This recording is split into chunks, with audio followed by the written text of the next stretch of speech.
بسم اللہ الرحمن الرحیم۔ السلام علیکم ورحمۃ اللہ وبرکاتہ۔ عابد راجہ چینل کی طرف سے آج میں اپنے دوستوں کو جہنم کے عذاب سے پناہ کی دعا بتاؤں گا۔ اس سے پہلے میں اپنے تمام دوستوں سے گزارش کروں گا کہ اگر آپ نے ابھی تک میرے چینل عابد راجہ کو سبسکرائب نہیں کیا تو ضرور کر لیں تاکہ ڈیلی آپ تک اچھی ویڈیو پہنچ سکیں۔ تو شروع کرتے ہیں آج کا لیسن۔ بسم اللہ الرحمن الرحیم۔ جہنم کے عذاب سے پناہ کی دعا۔ ربنا اصرف عنا عذاب جہنم ان عذاب کیا ہے؟ ان عذابها کان غراما انها ساءت مستقرا ومقاما۔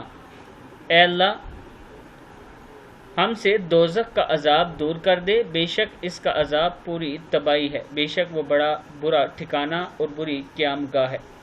سورہ فرقان کی یہ آیت ہے، آپ اس کو یاد کر لیں۔ انشاءاللہ یہ دعا صبح و شام پڑھا کریں۔ اللہ تعالی ہم سب کو جہنم کے عذاب سے پناہ دے۔ السلام علیکم ورحمۃ اللہ وبرکاتہ۔